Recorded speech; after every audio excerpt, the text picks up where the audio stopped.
تاریخ کا جب ہم مطالعہ کرتے ہیں تو ہمیں مجدد الفسانی سے لے کر جی جی بڑے بڑے علماء، مولانا اشرف علی تھانوی رحمۃ اللہ علیہ، رحمۃ اللہ علیہ. اس دور کے اکابرین میں سے جو ہمارے بڑے بڑی شخصیات تھے، مثلا مولانا محمد ابراہیم میر سیالکوٹی رحمۃ اللہ رحمہ علیہ، اللہ.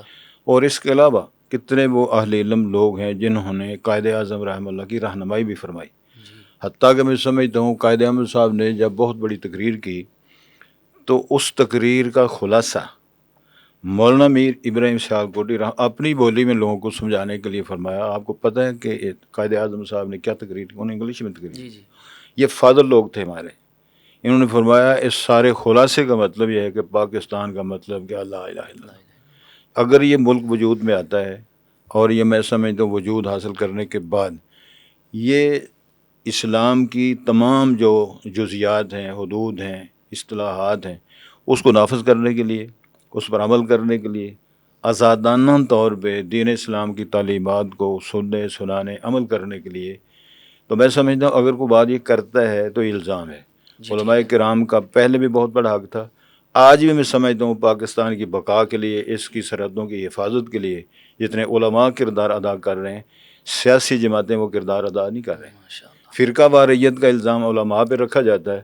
میں سمجھتا ہوں جتنا سیاسیات کے اندر فرقہ واریت یا سیاست میں اتنی علماء کرام کے کردار میں نہیں ہے. یعنی کہ بڑا ایک کردار رہا ہے علماء کا. یہ ایک بہتان ہی کہہ لیں گے، الزام کہہ لیں ہاں کہ جو لوگوں کی طرف سے ہے. ہاں، بلکہ میں سمجھتا علماء معاشرے کا وہ طبقہ ہیں جنہوں نے اسلامی معاشرے کی کوئی تحریک بھی علماء کے بغیر نہ پنپی ہے، نہ اٹھی ہے، نہ کامیاب ہوئی بے ہے. شک، بالکل آپ نے صحیح فرمایا. آپ ہسٹری کا مطالعہ کر لیں، کسی بھی تحریک کو کامیاب کرنے کے لیے سب سے بڑا کردار علماء نے ہی ادا کیا.